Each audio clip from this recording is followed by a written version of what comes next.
창세기 12장 1절부터 4절 말씀 되겠습니다. 여호와께서 아브라함에게 이르시되 너는 너의 고향과 친척과 아버지의 집을 떠나 내가 네게 보여줄 땅으로 가라. 내가 너로 큰 민족을 이루고 네게 복을 주어 내 이름을 장대하게 하리니 너는 복이 될지라. 너를 축복하는 자에게는 내가 복을 내리고 너를 저주하는 자에게는 내가 저주하리니 땅의 모든 족속이 너로 말미암아 복을 얻을 것이라 하신지라. 이에 아브라함이 여호와의 말씀을 따라갔고 롯도 그와 함께 갔으며 아브라함이 하란을 떠날 때에 75세였더라. 아멘. 하나님에게도 꿈이 있었습니다. 하나님의 자녀가 땅에서 잘 되는 것이 바로 하나님의 꿈입니다. 이 하나님의 꿈을 우리가 이해하려면 하나님이 창조하시던 때를 좀 돌아볼 수 있어야 되는데, 하나님은 6일 동안 온 세상을 창조하셨고 이 모든 세상을 아담에게 선물로 내어주시면서 하신 말씀이 창세기 1장 28절입니다. 하나님께서 그들에게 복을 주시며 그들에게 이르시되 생육하고 번성하고 땅에 충만하라. 땅을 정복하라. 바다의 고기와 공중의 새와 땅에 움직이는 모든 생물을 다스리라. 이렇게 말씀을 하셨습니다. 아담이 하나님께로부터 받은 이 축복은 명령형으로 다 되어 있습니다. 그러니까 하나님의 사람들이 이 땅에서 잘 되는 것은 바로 하나님이 우리에게 부여하신 사명입니다. 이는 아담 개인으로 참 즐거운 일이었죠. 그러나 애석하게도 이러한 즐거움은 그래 오래가지 못하였습니다. 첫사람 아담은 선악을 알게 하는 나무의 열매를 먹고 말았죠. 이것은 하나님께서 말씀하시기를 먹으면 반드시 죽는다라고 경고했던 일입니다. 그날 이후 첫사람 아담은 하나님과 함께 할 수 없었습니다. 세상도 더 이상 그의 말에 복종하거나 순응하지 않았습니다. 이를테면 아담은 풍년을 기대하고 씨를 뿌렸는데 땅은 가시와 엉겅퀴를 내곤 했죠. 또 그 당시 그렇게 온순하게 짝이 없었던 맹수들도 더 이상 온순하지 않았습니다. 어르렁거리며 아담에게 달려들곤 했죠.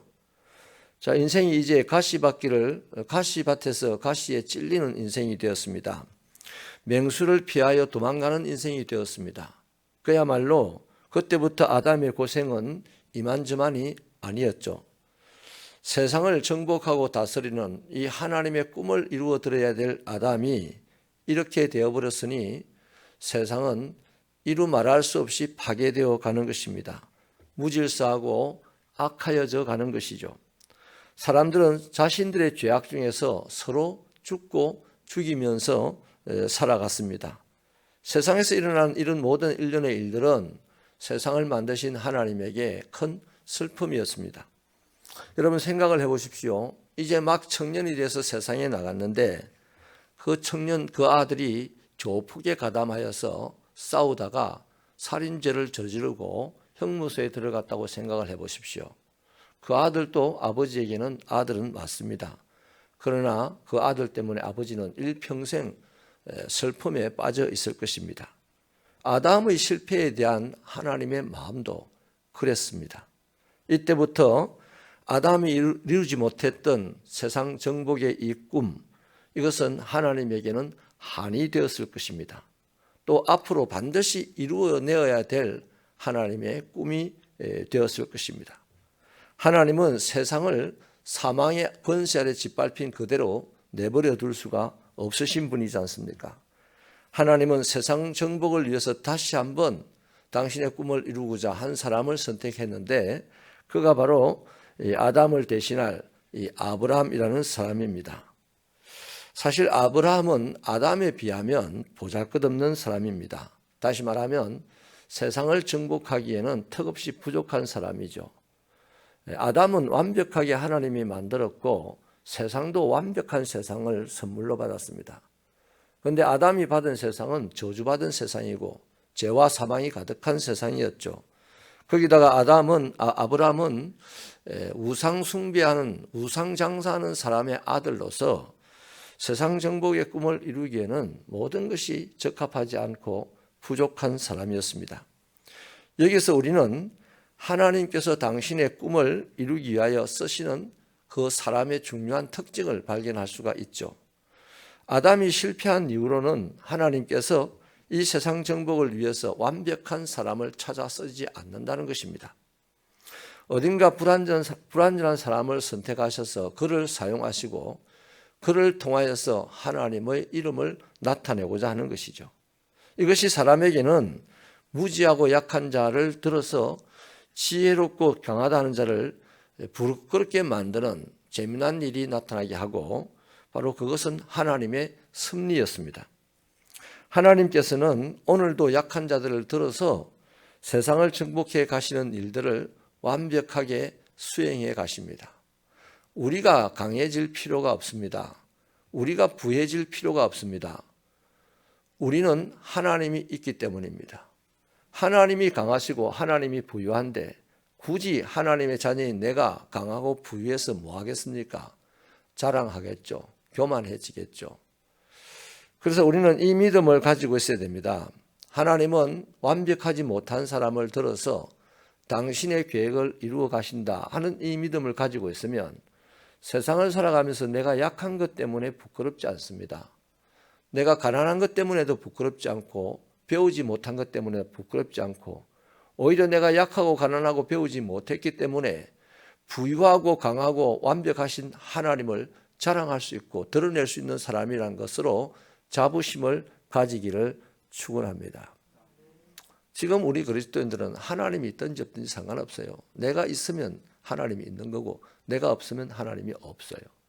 이런 이상한 개념에 빠져서 허우적거리는 것이 우리들이 아닌가 싶습니다. 빌립보서 2장 13절에는요. 우리 안에서 행하시는 이는 하나님이시니 자기의 기쁘신 뜻을 이루기 위하여 우리로 소원을 두고 행하게 하신다라고 말씀합니다. 우리는 소원만 가지면 되는 거죠. 하나님의 꿈이 나를 통하여서 이루어지기를. 여러분, 하나님은 아직도 사람으로 세상을 다스리게 하자 하는 이 꿈을 꾸고 계십니다. 하나님의 그 꿈이 우리 교회에는 온 누리를 환하게라는 비전으로 구체화되었습니다. 저와 여러분의 삶에는 이 비전을 가지고 달려가면서 내 연약한 모습 그대로 하나님에게 드리기만 하면 하나님은 당신의 힘으로 우리에게 그 비전이 이루어지는 것을 보게 할 것입니다. 내가 똑똑해져서 내가 능력이 있어져서 이루어지는 것이 아니고요. 나를 드리면 그 꿈이 하나님에 의해서 이루어진다는 것이죠. 기억하십시다. 바로 하나님은 당신의 꿈을 이루시기 위하여 이 시간, 이 시대에 우리를, 또 새벽교회를 선택하셨습니다.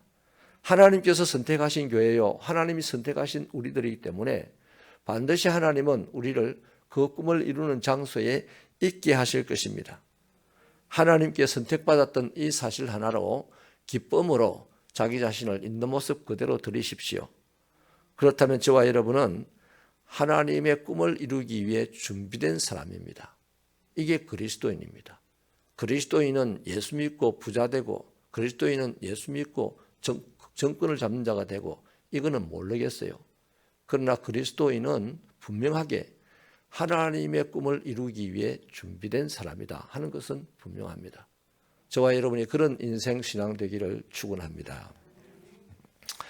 하나님 아버지 감사합니다.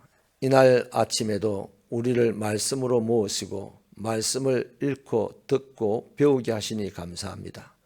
하나님의 계획이 분명하게 있다는 사실, 그 계획을 이루기 위하여 우리를 선택했다는 사실을 잊지 않게 하시고 믿어 의심치 않게 하셔서 오늘 나를 하나님의 말씀에 드려 말씀에 이루어지는 것을 보게 하여 주옵소서. 그럴 때 세상은 우리에게 비전의 사람이라고 할 것이고 하나님의 사람이라고 할 것입니다. 우리가 맨날 우리 입으로 하나님의 사람이라느니 비전이 있다느니 이 말하기보다는 그냥 하나님의 말씀에, 하나님의 계획에 지금의 나를 드릴 수 있는 믿음이 있게 하여 주시옵소서. 예수님 이름으로 기도하옵나이다. 아멘.